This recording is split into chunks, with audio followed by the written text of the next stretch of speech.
जय जोहार संगवारी हो, आप देख रहे हैं छत्तीसगढ़ प्रदेश की तमाम बड़ी खबर देखने के लिए हमारे चैनल को सब्सक्राइब कीजिए और बेल आइकन के बटन को प्रेस कीजिए। वैक्सीनेशन में बहुत बड़ी गड़बड़ी सामने आ रही है। बिलासपुर में वैक्सीनेशन के कुछ घंटे बाद ही बच्चे की हो गई मौत। आंगनबाड़ी में दोपहर को लगे 3 टीके, शाम को बुखार आया और फिर दम तोड़ दिया। बिलासपुर में टीका लगाने के बाद 2 माह के बच्चे की तबीयत बिगड़ गई और संदिग्ध परिस्थितियों में उसकी मौत हो गई है। नाराज परिजन उसकी लाश लेकर मस्तूरी थाना पहुंच गए और गलत वैक्सीनेशन करने का आरोप लगाने लगे। पुलिस ने इस केस की जाँच शुरू कर दी है। मामला मस्तूरी थाना क्षेत्र का है।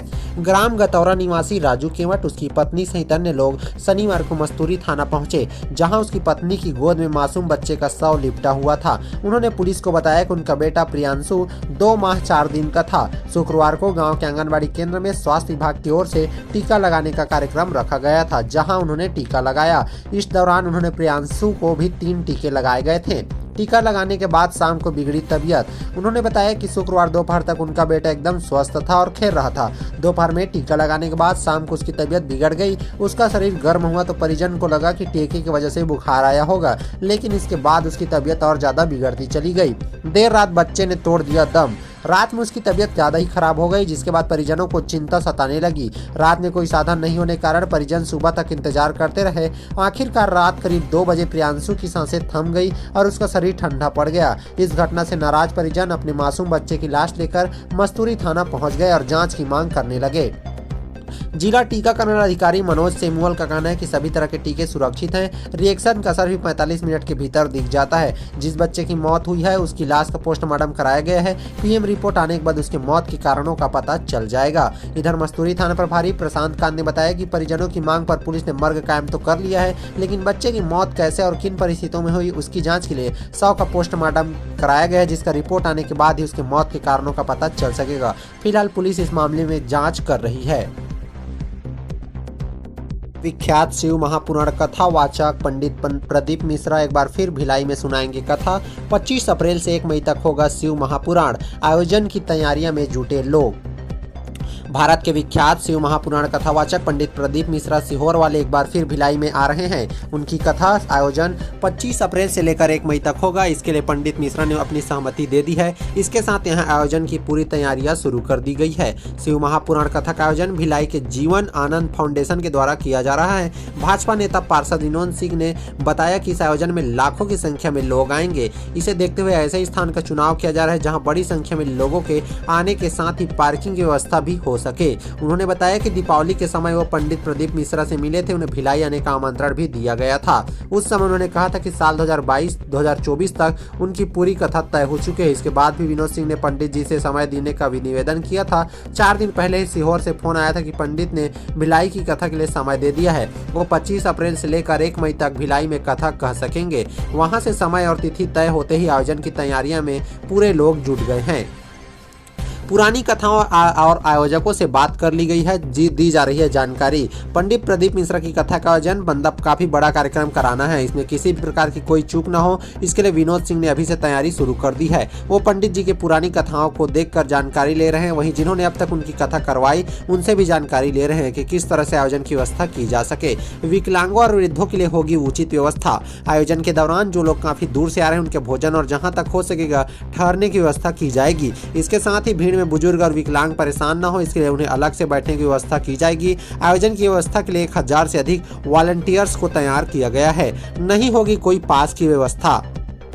वहीं पंडित प्रदीप मिश्रा इससे पहले भिलाई आ चुके हैं। इस आयोजन में आयोजक समिति बजरंग दल के नेता रतन यादव को जिम्मेदारी दी गई है, जिनके द्वारा पास देने के साथ ही पैसे कमाने के उद्देश्य से टिकट भी बेचे गए थे। जब यह बात पंडित प्रदीप मिश्रा को पता चली तो उन्होंने व्यासपीठ से ठीक उसकी निंदा की और कहा यदि ऐसा होगा तो दोबारा भिलाई नहीं आएंगे। इस पर भाजपा नेता विनोद सिंह का कहना है कि उसके आयोजन में किसी तरह का कोई पास नहीं होगा। सभी भक्तों को कथा सुनने की निःशुल्क व्यवस्था की जाएगी। इतना ही नहीं, जहाँ तक हो सकेगा समिति द्वारा भक्तों को और भी अधिक सुविधाएं देने की कोशिश की जाएगी। छत्तीसगढ़ कांग्रेस की टीम में होगा बड़ा बदलाव। मुख्यमंत्री भूपेश बघेल ने फेरबदल का किया इशारा। अमरजीत भगत को मिल सकती है बड़ी जिम्मेदारी। विधानसभा चुनाव से पहले छत्तीसगढ़ कांग्रेस की टीम में बड़ा बदलाव हो सकता है। संगठन में बड़े बदलावों का इशारा खुद मुख्यमंत्री भूपेश बघेल ने किया है। शनिवार को दिल्ली में राष्ट्रीय अध्यक्ष मल्लिकार्जुन खड़गे से भूपेश बघेल की मुलाकात हुई, जिसमें छत्तीसगढ़ कांग्रेस संगठन में बदलाव को लेकर चर्चा हुई है। भूपेश बघेल रायपुर लौटते ही एयरपोर्ट पर कहा कि संगठन में फेरबदल होने जा रहा है। इस पर विस्तार से चर्चा राष्ट्रीय अध्यक्ष से हुई है। प्रदेश के शीर्ष नेतृत्व से बदलाव होने की संभावना है। वहीं अमरजीत भगत को बड़ी जिम्मेदारी मिल सकती है। संगठन में बदलाव को लेकर भूपेश बघेल ने अपने इनपुट राष्ट्रीय अध्यक्ष को दिए गए हैं। मुख्यमंत्री और मौजूदा प्रदेश अध्यक्ष मोहन मरकाम के बीच खींचतान की खबरें भी आती रही है। हालांकि दोनों नेता हमेशा पार्टी को परिवार बताते हुए किसी भी तरह की गुटबाजी या नाराजगी से इनकार करते रहे हैं। टिकटों का बंटवारा बड़ा मुद्दा है। कांग्रेस में टिकट बंटवारे को लेकर लॉबिंग भी शुरू हो चुकी है। प्रदेश संगठन में होने वाले बदलाव का सीधा असर टिकटों के बंटवारे पर पड़ेगा। टिकट बंटवारे में जाहिर तौर पर मुख्यमंत्री भूपेश बघेल की राय अहम होगी। वहीं लिहाजा संगठन में ऐसे लोगों को प्रमुख पद दिए जा सकते हैं जो इस मुद्दे पर एक राय होकर काम कर सके। अमरजीत भगत को मिल सकती है बड़ी जिम्मेदारी। पार्टी सूत्रों के मुताबिक इस बात की भी चर्चा की जा रही है कि अमरजीत भगत को बड़ी जिम्मेदारी दी जा सकती है। वहीं इस समय प्रदेश सरकार में खाद्य मंत्री भी हैं और मुख्यमंत्री भूपेश बघेल के करीबी भी माने जाते हैं। कांग्रेस का राष्ट्रीय अधिवेशन हाल ही में रायपुर में हुआ था। इसमें तय किया गया है कि कांग्रेस अपने संगठन में 50% हिस्सेदारी महिलाओं, दलितों, आदिवासी और युवाओं को देगी। अब प्रदेश संगठन में आगामी होने वाले बदलावों में इस नियमों का ध्यान रखा जाएगा। चर्चा यह भी है कि जिला और प्रदेश स्तर में कुछ नए और पुराने पदाधिकारियों को फिर मौका दिया जाएगा और यह टीम चुनावी मैदान में उतरेगी। राहुल गांधी को छत्तीसगढ़ में सरकारी जमीन देने का पत्र। पूर्व जनपद उपाध्यक्ष ने आवेदन में कहा उनके पास मकान नहीं है, प्रधानमंत्री आवास बनवाएंगे।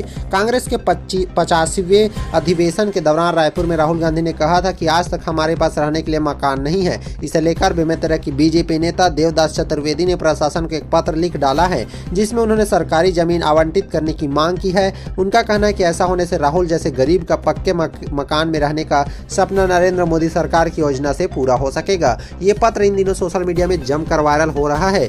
देवदास अनुसूचित जाति मोर्चा अध्यक्ष और नवागढ़ के पूर्व जनपद उपाध्यक्ष भी रह चुके हैं। देवदास ने पत्र में लिखा है कि कांग्रेस के पूर्व राष्ट्रीय अध्यक्ष राहुल गांधी 24, 25, 26 फरवरी को छत्तीसगढ़ प्रवास पर थे। वहां उन्होंने एक भाषण में कहा कि मेरी उम्र 52 साल है। उन्होंने विनम्रता पूर्वक यह भी स्वीकार किया कि मेरे पास पक्का मकान नहीं है जिसमें मैं रह सकूं। इसलिए मैं मांग करता हूं कि नवागढ़ नगर पंचायत क्षेत्र के संपलपुर रोड में सरकारी जमीन में खसरा नंबर 659 है, उस जमीन में से 2.5 डिसमिल जमीन राहुल गांधी के नाम आवंटित कर दी जाए, जिसे केंद्र सरकार की महत्वपूर्ण योजनाओं प्रधानमंत्री आवास का लाभ उन्हें मिल सके। इधर छत्तीसगढ़ भाजपा ने भी इससे अपने ट्विटर हैंडल से ट्वीट किया है। ट्वीट करते हुए बीजेपी ने लिखा, छत्तीसगढ़ 2 दानवीरों की भूमि है और जब राहुल गांधी असहाय लेकर कहते हैं मेरे पास खुद का घर नहीं, तो छत्तीसगढ़ की संवेदनशील जनता उन्हें जमीन दान करने आगे आई है। कांग्रेस बोली इनके पास मुद्दा भी नहीं है।